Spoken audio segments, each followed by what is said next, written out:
and welcome to the Lizzie Show. Today, I'm going to talk about the pros and the cons of growing up on a farm versus growing up in Brooklyn, New York. So I'm going to take my inspiration from someone who grew up on a farm. So I'm going to take their experience and I'm going to compare it to my own.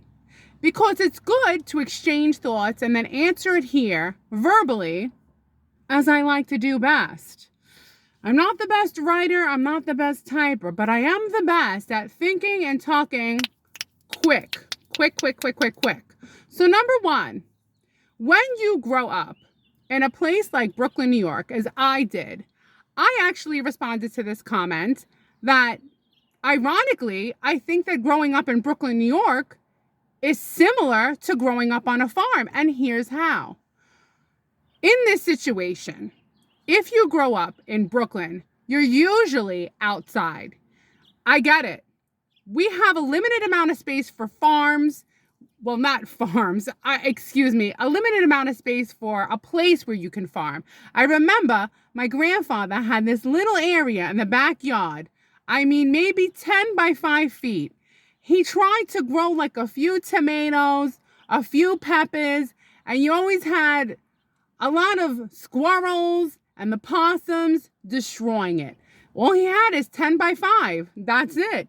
He tried his best to maintain it, and I thought that that little area of gardening was like botanical gardens, right? I would play in the dirt. I imagined that I was a farm kid, but I wasn't a farm kid. I was a Brooklyn kid. So growing up in Brooklyn, New York, and growing up on a farm, here's the similarities. One, we're both always outside. The farm kids are always outside. They're one with nature. They're one with the environment. They're breathing in fresh air. Yes, fresh air. Brooklyn, we're breathing in air. Might not be as fresh, but we're breathing in the air. We're outside. The concrete is my grass. The concrete is where I choose to call my garden of life. I remember that my grandmother, she gave me a blanket to go outside, put it on the cement, and just roll around. Not in the dirt, but in the cement. I even have pictures. And I had my little doll, and I had my imagination, which again, this person is telling me that one of the beautiful things about living on a farm is you have time, you have your imagination, it's quiet, you have solitude, you can read a book, you grow your own fresh vegetables, your own fresh produce, vegetables, fruits. What did this person say? Wild berries, raspberries. I mean, and not only that, the stuff is organic because you know you're growing it on your farm. It's going from your dirt to your mouth. Fresh. You can't get fresher than that. So the benefits of living on a farm is you are directly connected to nature. I'm sure you've seen the jokes about people in New York who go, a deer, don't touch that deer. Like this morning driving to work, I saw a deer. Thank God I didn't touch the deer with my car. I drive the speed limit, below the speed limit. That's the first time I saw a deer, I was like, oh my God, this is amazing. Now, I tell you, the cows, they're a beautiful thing. But did I raise a cow? Did I birth a cow? No. But a child who grew up on a farm had that beautiful experience of experiencing life on a fundamental level of seeing things be born. A cow give birth. Some of the cons from this person's perspective is, dealing with the manure. Well, it's better than dealing with human manure, right? And for humans, we don't call it manure. We call it something else. So I think if you grow up on a farm, you might think that there's a lot of drawbacks. But I think that they're both equal in the benefits that they give. Yes, there's more solitude. You're not around as many people. That's the difference. When you grow up in the jungle of Brooklyn, you're around a lot of people, not cows. A lot of people, not actual animal life. Although some of the people in Brooklyn are animals, okay? But nevertheless, they're human beings, so you know how to interact with all different types of people in all different kinds of ways. And you're independent as far as being exposed to all different types of energies. You know how to react to it. You know how to act in a situation with people. You're forced to become a people person. People. That's all you know how to deal with. But the drawback is this: you don't know how to take care of yourself. You know, in New York, in Brooklyn, we try to make these little gardens, these little plants, it's not like you're really in nature.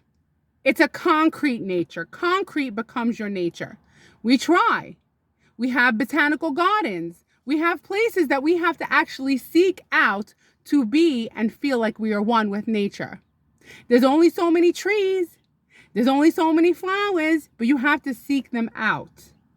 But growing up on a farm and growing up in Brooklyn, they're the same. They're more the same than they're not. We're both dealing with animals, but you're dealing with real animals.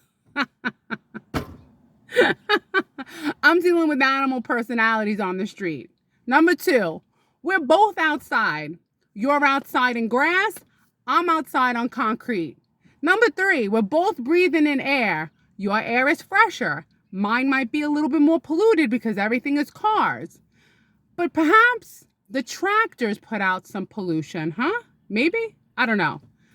I'm not really that educated on tractor trailer pollution. But I thought aren't the cows letting a lot of gas that's supposedly bad for the ozone? Is that a problem? I'll tell you right now, I'm a little bit jealous and a little bit envious. Now you got to see a little baby calf and raise them. The difference is, because I'm a Brooklyn girl originally, I'm going to tell you something. I'm going to have those cows. I'm going to watch those cows grow, and they're going to stay that way. I'm not selling them. They're not going anywhere. They're not going to be on anyone's plate. They're going to be in a forever home. That's right. I'm their forever home. Because I can't do it. I can't do it. But that's what it's like 9 times out of 10 when you're originally from Brooklyn. We can't understand when we have to actually see the cow, see the pig, see the goat. We're like, no, no, no. This is my pet. I'm not killing it. I'm not eating it. 9 times out of 10. That's just how New Yorkers are, right? We're not in nature.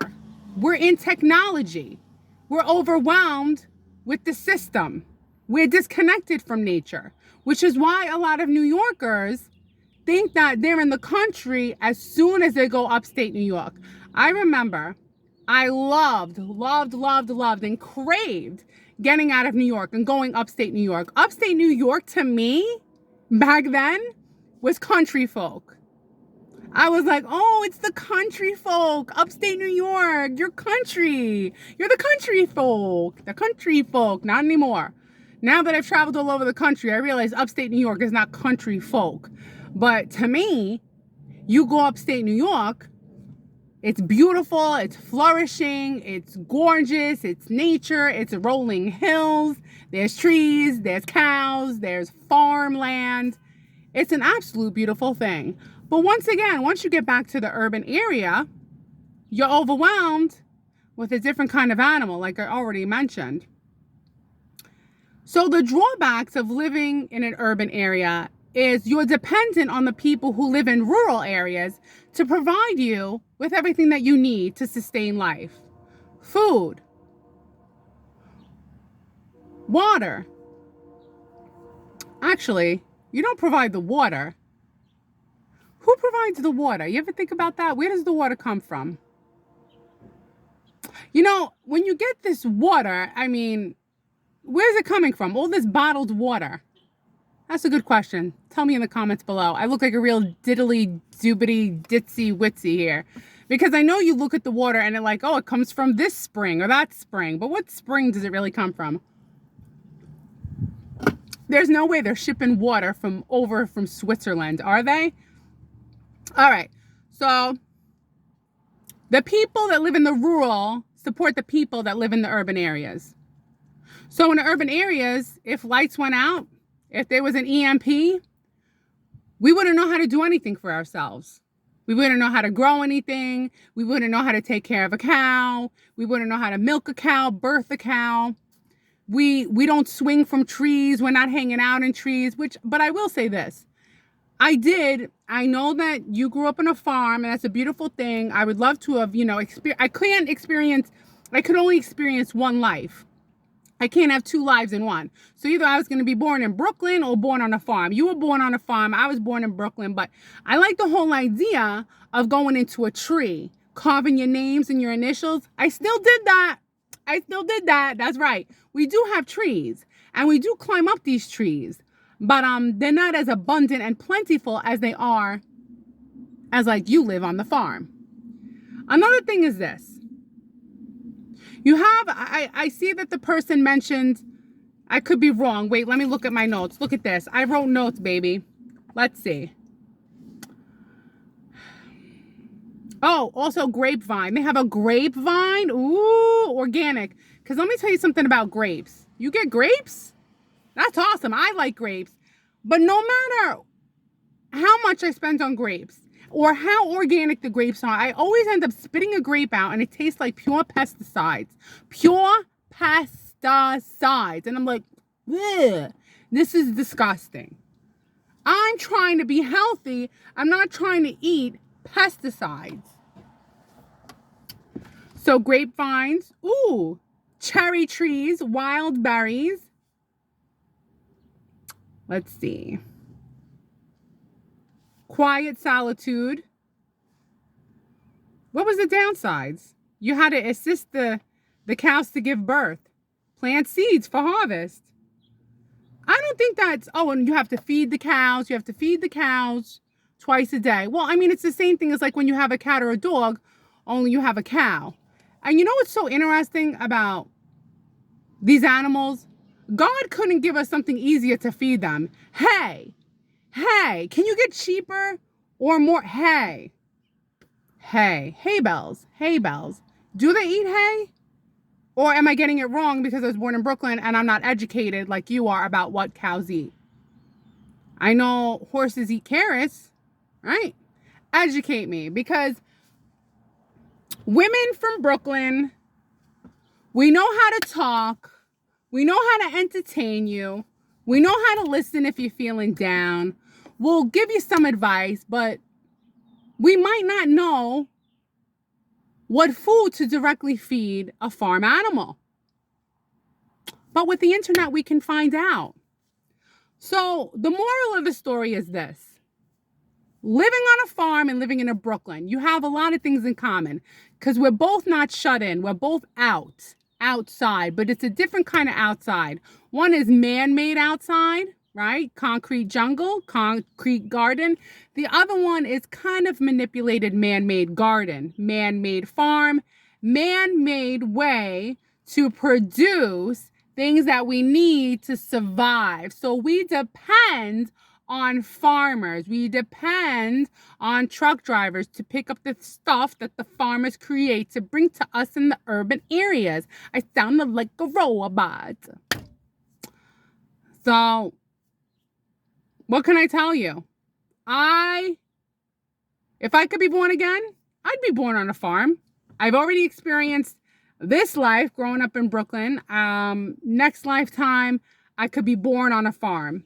One of the other things that this person mentioned is that they don't have a lot of peers. So that's one thing you do have, or in my era, you had a lot of friends. So I had a lot of peers. But with a lot of peers comes some bullying. So you have peers, but you got to grow. You got to grow up fast. You have to learn how to deal with people who are going to bully you, make fun of you, make jokes. And you have to learn how to respond back, not get offended, stay strong, develop a thick skin. I remember back in my day, we wore baggy jeans. Twice I got my jeans pulled down on me. Once in the middle of the street. That was embarrassing. But builds character. I don't see a cow is going to pull your pants down. I mean, maybe it's possible. Maybe a horse might do it if you don't give it the right food. Because that might happen with me. I won't know what to feed it. So, but like I said, the best thing is when I got to go upstate New York and feel like I was in the country. The best thing is when my grandmother had enough money to send me to camp and I went to the country, upstate New York. The best thing is when I went on the back of a truck with the hay rides. That'll stay with me forever. Forever, forever, ever, forever. So, realistically, whether you grow up on a farm or you grow up in Brooklyn, your personality is what it is. You're going to respond to the environment, but whether you're outgoing or you're the quiet type, realistically, the outside environment just kind of brings it out. Whatever you are, it brings it out. Your personality is going to be like, if I was on a farm, I'd still be loud. I'd be a loud farm girl. I'd be yelling at the cows. I'd be motivating them as they're giving birth. I'd be like, push that calf out now. Let's go. Push it out. Moo, moo, that calf out. You know what I mean? I'd be like a motivational speaker for the animals. But I wouldn't sell them and I wouldn't eat them. But that's only based on how I feel right now, currently. I can't do it.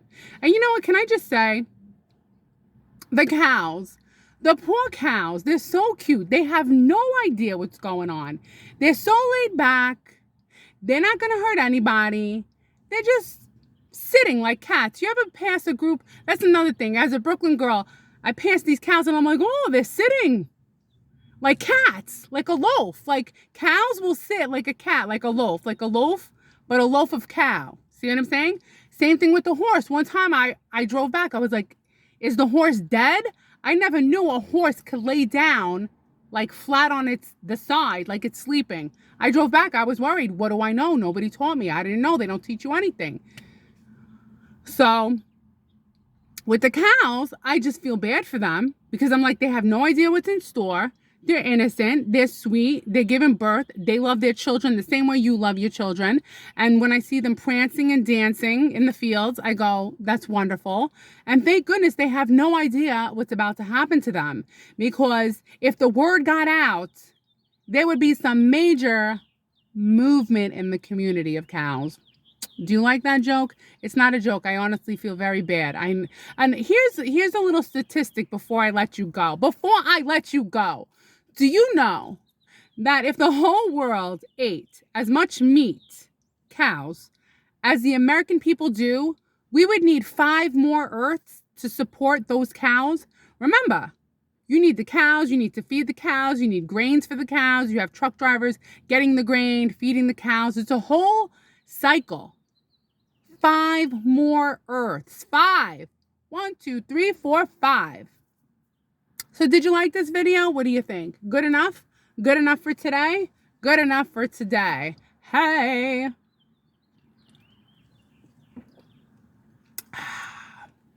Well, that's my video. And thank you so much for my subscriber telling me about what it was like growing up on a farm. And also getting out your energy as a kid. Because same thing, Brooklyn and a farm person, we get our energy out because I was always out. And this farm person, we were both always out. But now suburbia keeps everyone in. The thing that makes people so, I think, unhappy and miserable is all this pent up energy. Because we can't sit still. Sitting still, not doing anything. You have all this pent up energy. We are energy creatures. And like the less you do, the less you do, the less you want to do. The more you do, the more you want to do. We're just kids all grown up. It's the same thing. You're a kid. You're just an older kid. That's all you are, is an older kid. I am an older kid.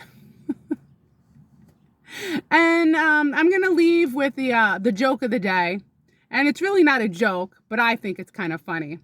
So it's funny, as women, when we're younger and we're 18 and someone 30 thinks we're cute, we're like, ew, ugh, you're 30 years old and you think I'm cute? I'm 18. Ugh.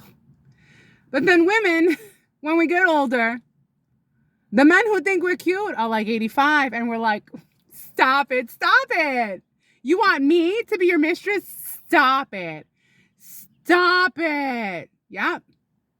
So you go from thinking 30-year-olds are disgusting to being flattered by 85-year-olds thinking you're hot.